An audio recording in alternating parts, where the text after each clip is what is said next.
it all doesn't make any sense if you want to it doesn't really need much more explanation why this is not a recipe for stability or peace. It's pure power politics, and all of it reflects one thing: the reluctance to share power with other great powers. That the U.S. dominance has to come first, and stability and peace is what was sacrificed. So it's. I see this as being the main problem. It was always unipolarity was always going to be temporary, and it's now falling apart. And the more the United States try to hold on to it, the more it incentivizes the rest of the world to effectively decouple.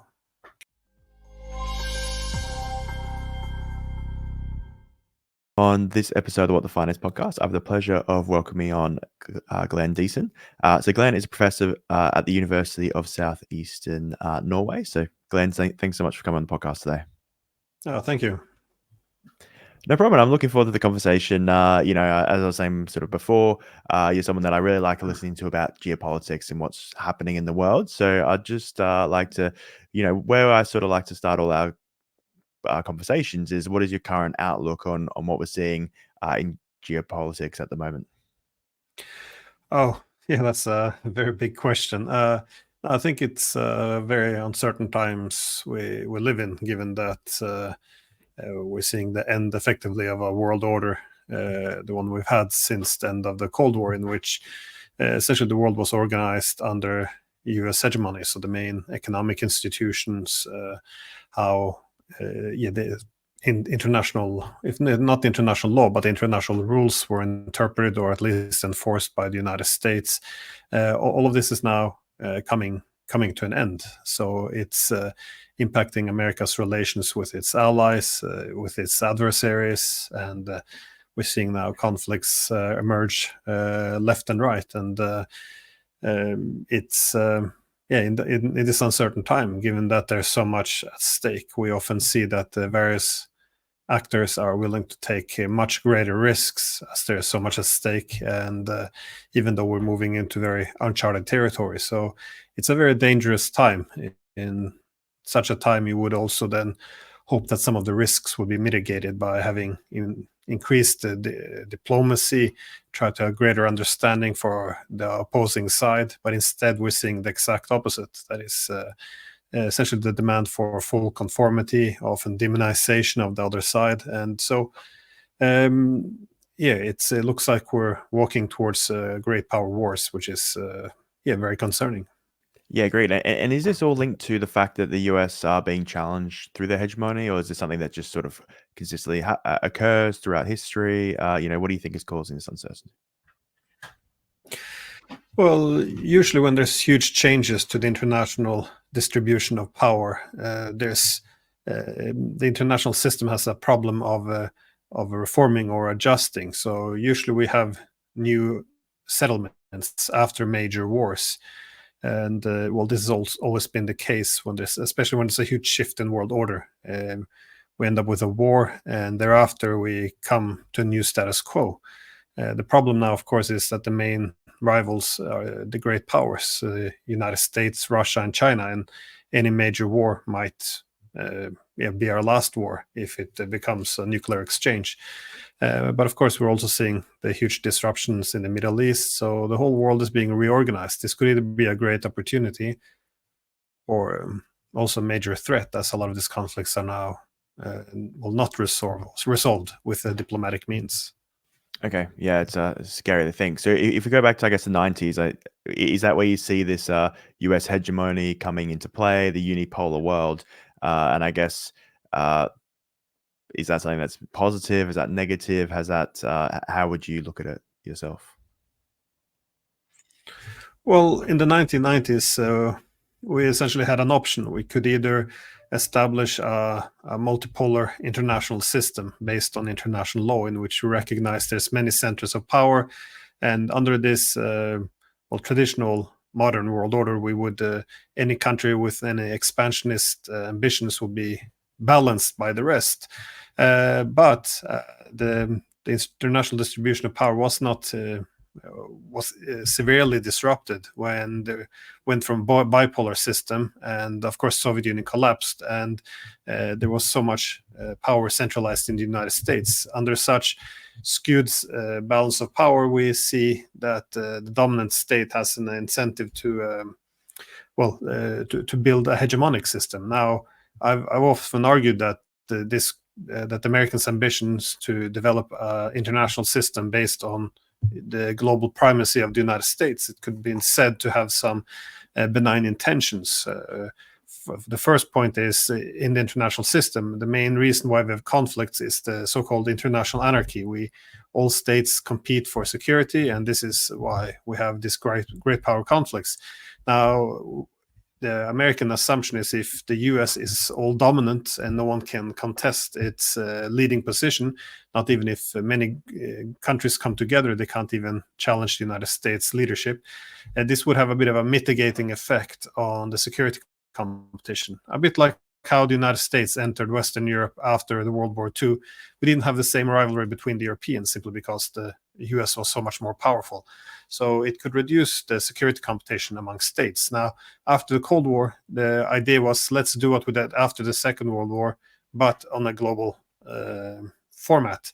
And so this was how they envisioned the US being a benign hegemon, and also with the US dominating, they would also elevate the role of liberal democratic values, so promote more democracy and human rights in the international system.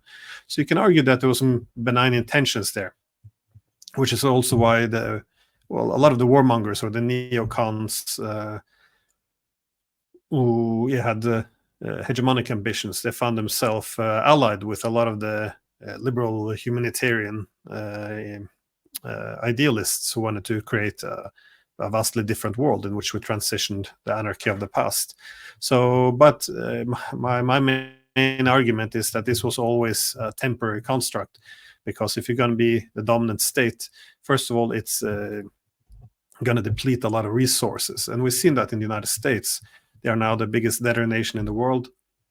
They haven't invested properly in infrastructure, in the development of their of their economy and society. So overall, we're now seeing that the United States is struggling greatly. The whole country is in huge debt. The $35 trillion in the hole, they have to pay $1 trillion a year only on maintaining this debt. We see growing social divisions. We see political polarization. So obviously everything is not well in the United States, as this is imperial overstretch when you have the resources, strategic commitments, and military commitments. When these costs are greater than what the state can produce, then you're going to have this kind of problem. And but this is not the only problem that the US overstretch itself. Once you have a strategy based on hegemony, it effectively demands that you prevent the rise of rivals, which is what you've seen, where the policies towards Russia and China particularly, in which they try to hold them down. And the more you try to hold other countries down, the more ambitions they have to begin to cooperate together. And this is why you see BRICS becoming so successful, as they're pursuing collective balancing of the United States. And you see even countries which are friendly to the United States, or neutral countries as well, they're also starting to lean towards this multipolar construct, which you see in BRICS, because they also don't want their foreign policy and their economic ties to be hostage to whatever policies the United States currently has. So does it push to disconnect from the Chinese technologies? Does it ask you to disconnect from Russian energy? Does it want you to implement a very strict censorship regime? Like, all of these things are very disruptive to other countries, but as long as you accept this hegemonic system, you have to adopt. And this is what was different. When the hegemon is very comfortable, it has the luxury to produce trust into this system. When the hegemon is in decline, it will abuse this administrative control it has over the international economic system in order to hold other countries down and prevent the emergence of multipolarity. But in the process, they're actually encouraging the opposite, which is why you see now that the harder the United States tries to prevent multipolarity by defeating adversaries or demanding the obedience from allies or even neutral states, the more countries want to diversify away from the United States. And this is what you're seeing now. And the US doesn't really have the same economic tools it had before. So in the absence of them, you see more and more conflicts becoming militarized instead.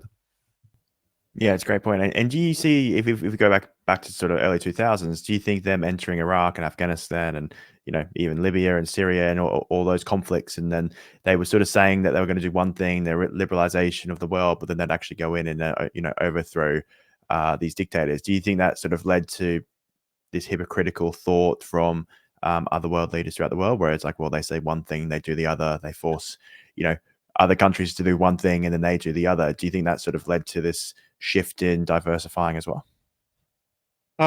Yeah, I think so. But this is also a problem of hegemons. If you are all powerful, your entire strategic thinking has a tendency to fall apart, because the United States effectively defines everything as being a priority. Now, if you prioritize everything, then you have no priorities.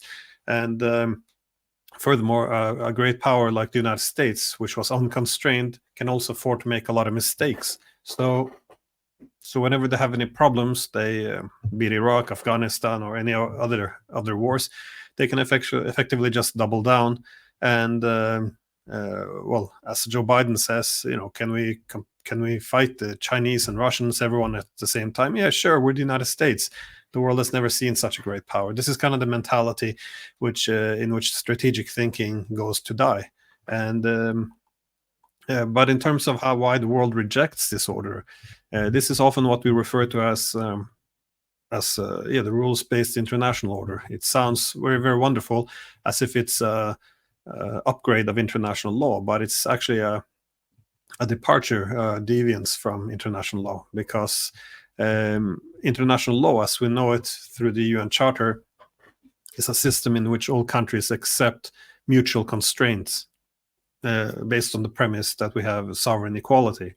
Now, the problem with the rules-based international order, they effectively add to it a layer of humanitarian law. So, and they introduce effectively a second layer of principles, or creating two separate rules. And I often make the example of, well, for example, territorial integrity. This is based on international law.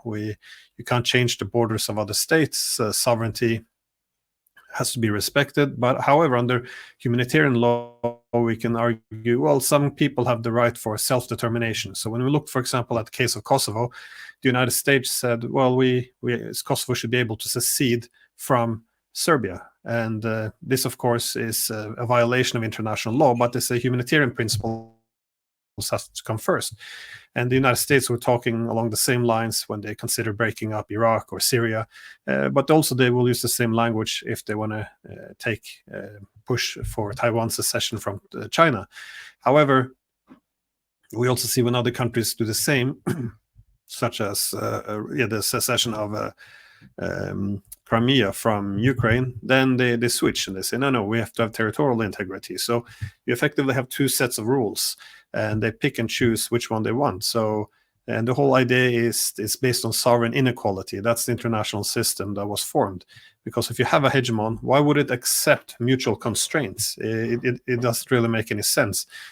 So under a hegemon, it's more likely that the international rules will reflect this lack of a balance of power, which is why after the Cold War, we more and more began to talk about, democracy promotion, humanitarian interventionism, the global war on terror, all of these things. The common denominator is always the same thing. It's that others should not be allowed to do to us, but we should be allowed to do to others. So it's not equal sovereignty for us, but not for you. And this is why the Chinese, Russians, and also, I would say, majority of the world rejects this so-called rules-based international order. But there's a lack of self-reflection, not just in the United States, but in the political West, why the world rejects this. Because, we tend to communicate all of this power politics in the language of values, that, we just want to promote democracy and freedom, all of this, and we kind of neglect the power politics behind it. So and it just makes it even more difficult to actually communicate with the other great powers, because the problem we have now is we're a bit of a vacuum. That is, the United States and its allies continue to behave as if it's the 1990s, and you have this unipolar world order, while the rest of the world is demanding the shift to this multipolarity. So we now have a huge vacuum in terms of the institutions, the rules of the international system, and we don't really agree on much anymore. And so this is why the rest of the world looks at what we're doing, as you said, with the more seeing it as being hypocritical, while in the West we tend to see this as simply we're being principled. So it's really a discussion which is worth to be had, but it's not one we're currently having at all. Yeah, I think a great example there is Spain with the Catalan and how they were trying to secede, but that's been pushed back because they're an ally. So it's these, as you said, rules for the not for, but not for the allies of the US. But after the Cold War, the whole idea was we should shift to human security, in which security shouldn't only be a state, but we should shift towards the individual. And initially, this was framed as being instead of researching what creates war, we research what creates peace. And the idea was, if everyone has democracy, human rights, then there would be fewer conflicts in the world. But this is a very idealist approach. What you're effectively doing is diminishing the sovereignty of other states. Now, often it's treated as almost like a conspiracy theory that the United States and its allies would take advantage of human rights to somehow pursue its own interest. But if it's let's say we have some ethnic tensions in a Western country or some economic inequalities, we want to resolve this issue because we have an interest in stabilizing the country, having more internal cohesion. But whenever we see any problems like this, be it in China or Russia or an adversarial country, let's say if you have some ethnic tensions, the eyes almost light up in Washington. This is now an opportunity. They can build on this to sow internal divisions. They can reduce trust in the political leadership, and this is why, as soon as there's ethnic conflicts, we don't talk about how to resolve it or how to regrow trust. We're talking about regime change and all these things, and we usually do this in a lot of conflicts. We see if this adversarial state, you have some internal conflicts, then we look for possible allies we can use against the other one. So whenever we have this, good ideals of human rights and all, it can't be decoupled from power politics, and it's very difficult to even suggest that perhaps we might have other interests than our altruistic commitment to human rights, that this could be corrupted by power politics. And but the rest of the world obviously sees it differently, that this is simply an expression of hypocrisy. So it's I think a lot of the problems could have been resolved if we only have some honest discussion about these things. But I discovered also in this country that as soon as you argue that perhaps human rights has been abused to effectively become an instrument of running the empire, then it's almost treated as feeding foreign propaganda or undermining our sacred values. But I always ask people to think about what happened to these values, because initially democracy, human rights, these were ideals. We should create more peace. But now we see, whenever we talk about human rights or democracy, it's always enabling the use of force. Now we're going to defend other peoples against their states. So it's we had some good principles, but as long as these are linked to preserving a hegemonic power, then you see that they unavoidably become corrupted, and that's what we've seen the last 30 years as well. Okay, so you think this I guess direction is unavoidable? So say if we were 30 years ago, even the US became the hegemon, could there have been a way that they could have remained the hegemon without taking advantage of their position, or you think this is just it will always go down this route? Well, I think there was too strong incentives to dominate, but I think the US would have to be checked by also its allies. But I think in Europe, the European countries began to have this ambition of collective hegemony. That is, we'll build the EU, the Americans and the EU will become the two pillars of the political West, which will then make up this collective hegemon. So I think there was always a very strong incentive to pursue this. But keep in mind that in the immediately after the Cold War, we did have some movements towards international system which was inclusive and based on international law. So, for example, when the Cold War was announced to be over in 1989, we began to pursue these ideas of having a common Europe, an inclusive Europe.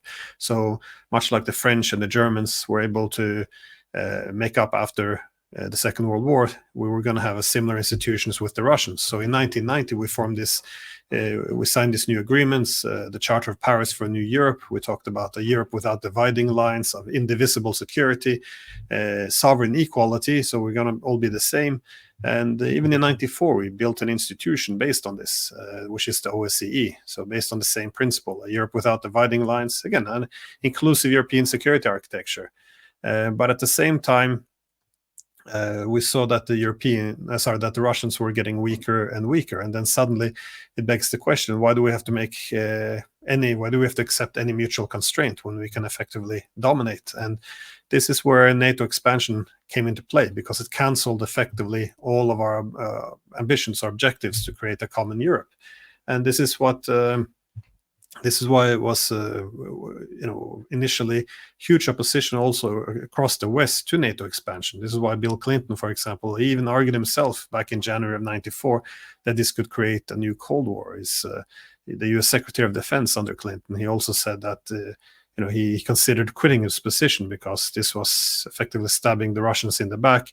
And he argued everyone else in the Clinton administration recognized the same, that this was a betrayal of the Cold War peace, post-Cold War peace. But the argument, it wasn't that they didn't agree, it was simply that the Russians were weak. So who cares what the Russians think anymore? We don't really have to base stability on the Russians anymore. They were weak, and they were only going to get weaker and weaker. So I think this is when we made the main mistake, and that's what also NATO expansion embodies. It's the construction of a collective hegemony in Europe, a Europe where we decide that effectively the largest country on the continent should no longer should be the only country that doesn't have any say in what happens in Europe.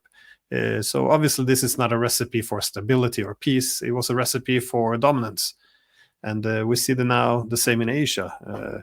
When the Americans are arguing that the US should write all the trade rules of Asia, everyone under the TPP, for example, the whole region should form one common agreement, except for one country, which is China, which happens to be the largest country and economy in the region. It all doesn't make any sense if you want to it doesn't really need much more explanation why this is not a recipe for stability or peace. It's pure power politics. And all of it reflects one thing, the reluctance to share power with other great powers, that the US dominance has to come first. And stability and peace is what was sacrificed. So I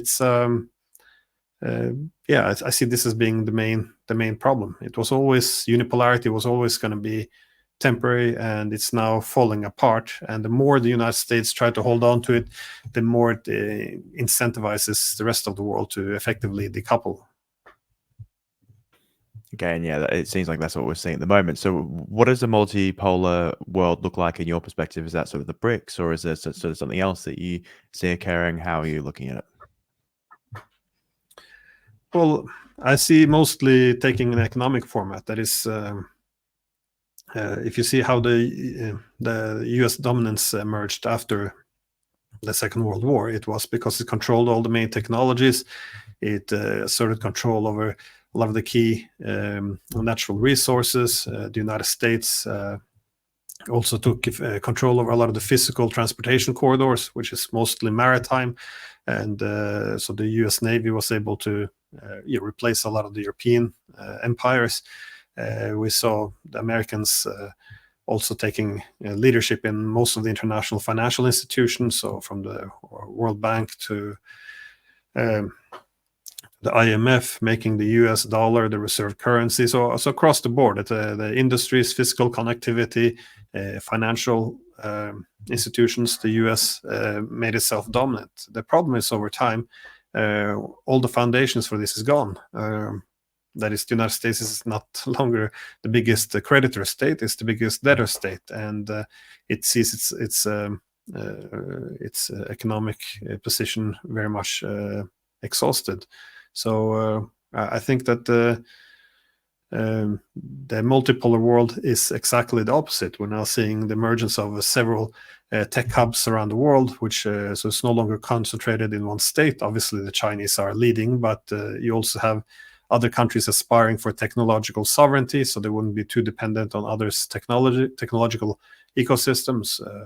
We see new transportation corridors emerging. So you have, for example, the north-south corridor with Russia, Iran, India. You have east-west. You have one being built across the Arctic. So there's a huge diversification which accommodates many poles of power. You see the same now with the new development banks, the use of national currencies. So it's not going to be a Chinese currency only. They're having used more national currencies. So everything is diversified.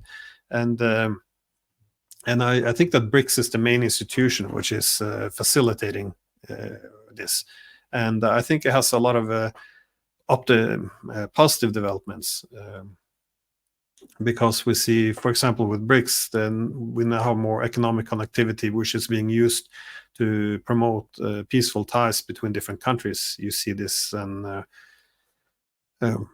with the peer membership. So if you have in BRICS, you have China and India in one institute, in the same institution. You have United Arab Emirates and Iran in the same institution. You have Egypt and Ethiopia in the same one. Suddenly, this is not. These are countries which have political tensions or conflicts, but part of the same economic bloc. This is effectively what we had in Europe. This was a whole point of the European coal and steel community, and we see that to some extent being recreated in Eurasia. So I think the multipolar system has many benefits because the problem with the unipolar system, it created too many incentives for economic coercion. That is, if the United States didn't like anyone in the 90s, they could put sanctions, and they either have to be economically backwards destroyed, or they will have to fall into line. In the multipolar system, whoever acts untrustworthy or coercively, then the belligerent will see other countries trying to reduce reliance on them, and that's what you're seeing now as well. And this has a mitigating effect. For example, if the Chinese begin to put too much pressure on the Russians, trying to dictate to them, undermine their sovereignty, then the Russians will lean more towards the Indians and other actors. So the multipolar system has built-in mechanisms which punishes countries which act too belligerently. If we didn't have that in the unipolar system, we also didn't have that in the bipolar system, because when you have two poles of power, if one side gains, the other side loses. There's no third party which can be this mechanism to mitigate tensions. Hey everyone, sorry for interrupting. I just wanted to extend a massive thank you to you for listening and tuning in, and for your support over these 3 years. So we've had, hundreds of guests that we've welcomed on the podcast. We've had millions of views with hundreds of thousands of different people listening in. So I just wanted to thank you. I started this as a student. I'm now currently working, and I've always done this on the side just because I have a passion for it and I've enjoyed it. And probably similar to yourself, you listen to all these, different YouTube channels and podcasts of people listening to different guests. That's how I started, and I just wanted to sort of take the plunge and be able to have the opportunity to speak to these people, and you've made that happen. So thank you very much. Just myself, don't make any money from this, and it's really a passion project. So thanks for supporting that passion of mine. If you wanted to support the channel, all I ask is if you could like, subscribe, or even comment, positive or negative feedback. I'm always willing to take constructive criticism. I'd really appreciate that. But otherwise, thanks so much. If you can believe it, only 14% of our listeners actually subscribe to the podcast. So yeah, if you can, great. If not, no problem at all. Thanks for listening, and yep, let's get back to the show. Okay, but it sounds like what you're saying is be more economic, because yeah, a lot of those countries probably don't want to be, they don't want to have like a security pact or anything like that. This is going to be economic integration and just trying to, I guess, offset the risk of being linked to the US or being linked to anyone else, just the optionality of it all.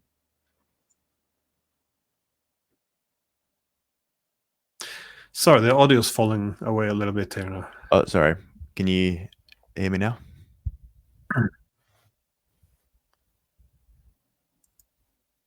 Let me hang on 1 second. Oh, sorry, now it's back to normal. Okay, perfect. Yeah, I think there's been a little bit of a lag, but that's all good. Let me repeat my question.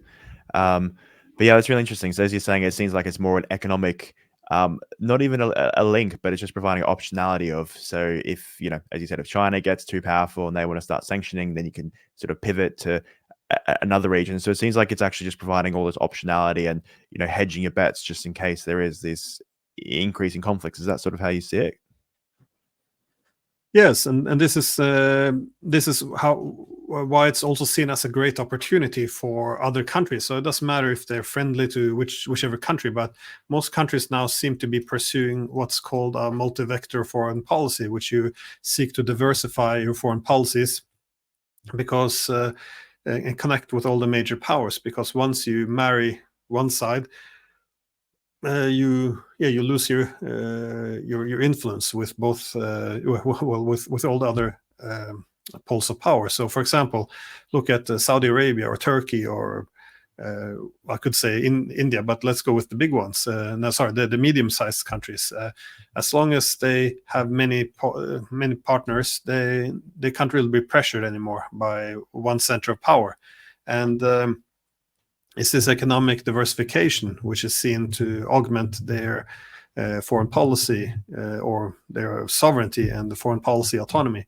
So I think you can see this in many countries, and this is why often the bloc mentality we have in the West, we don't always appreciate it, because we're looking at the Saudis or the Turks and we're saying, well, why are they leaning towards China? Are they going to leave the West? Why are they leaning towards Russia? Are they going to join a Russian bloc?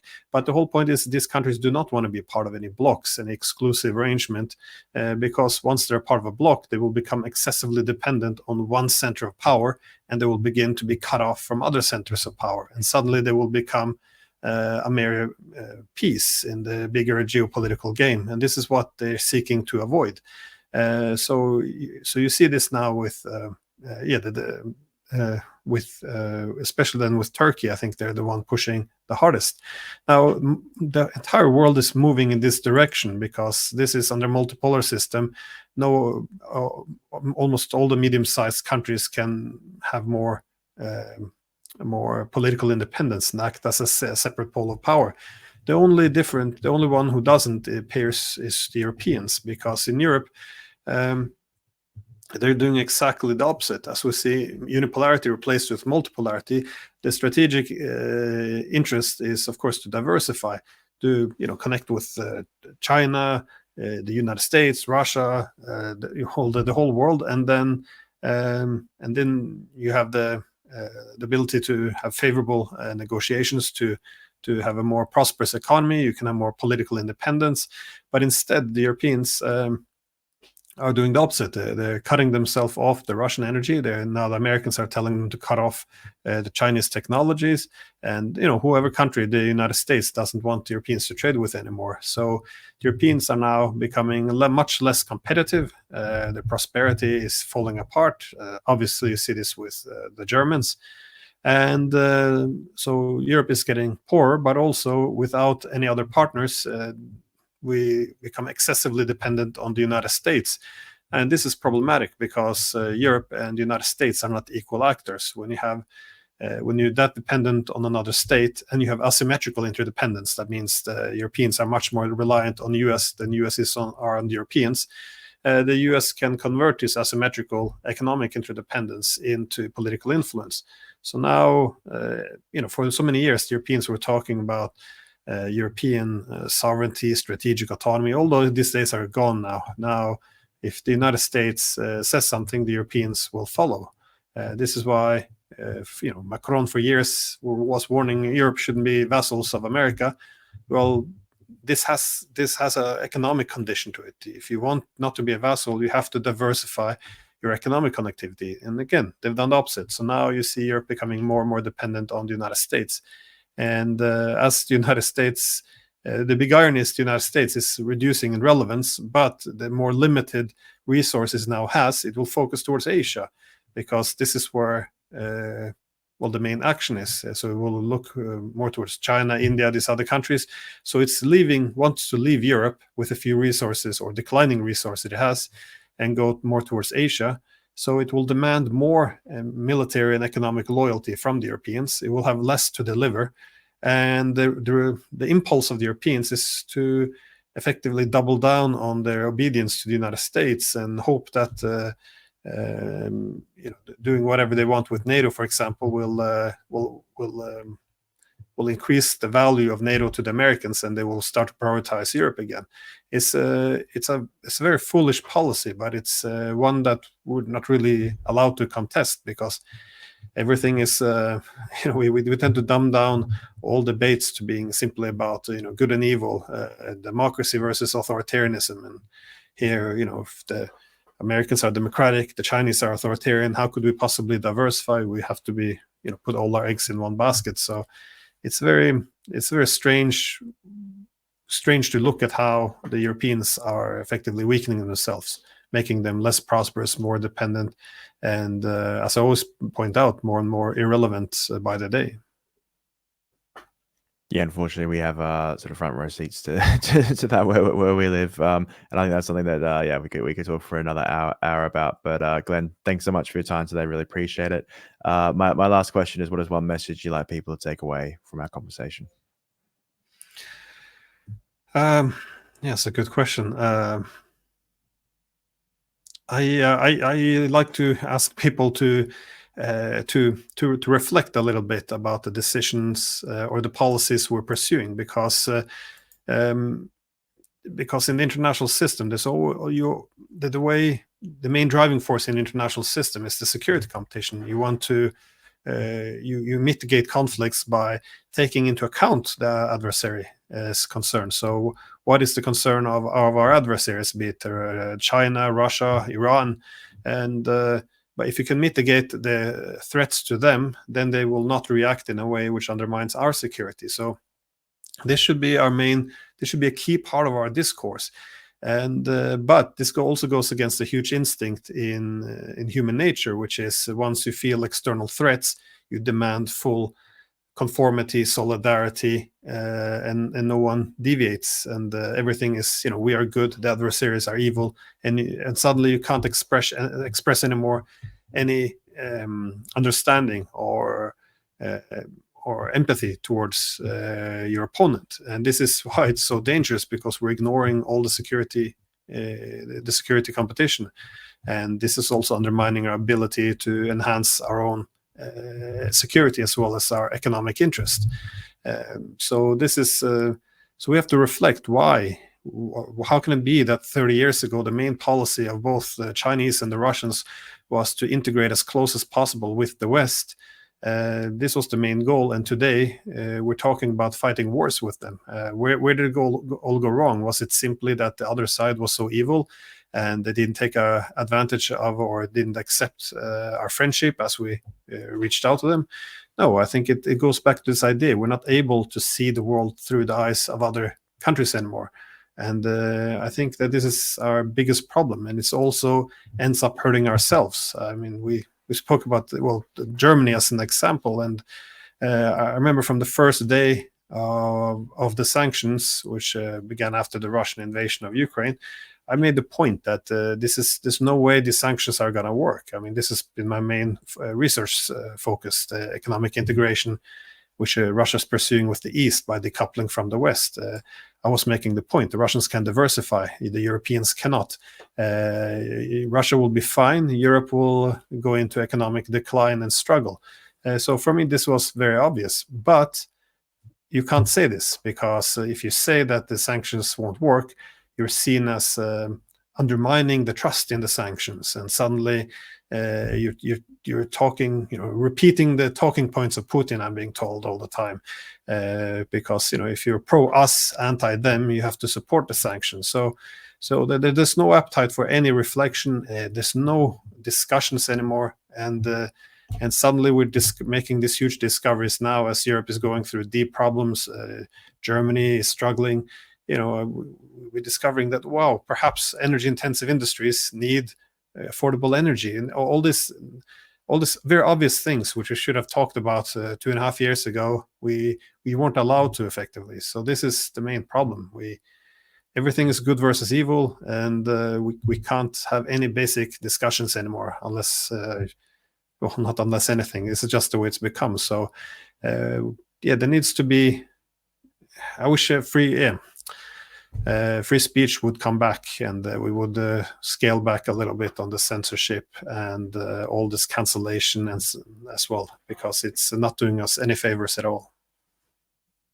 Yeah, I think that's an amazing message to take away. So, Glenn, thanks again. If anyone wanted to find out more about your work and what you do, where would the best places for that be? I write on Substack, and Substack is a good, but I also have the Twitter, and we're doing this podcast series on the Duran, where we interview different, mostly Western expert, but also across the world, with some perspectives which we argue is not necessarily permitted in the media, even though they're very important to understand the direction the world is heading. Yep, great. I'll pull that in the description below, but thanks again for your time. Thanks, Anthony. Hey, everyone. Thank you for listening. I really appreciate the support. If you've got value out of this, I'd really appreciate it if you could like, subscribe, or comment, good or bad feedback. I'm always open to that, but it really helps with the channel. As I said before, only about 14% of people actually subscribe to this channel. So if you were to that, it would really help. It could mean we could continue to grow. If not, thanks for watching, and see you on the next show. And you also might like this video right here. All right. Thanks again.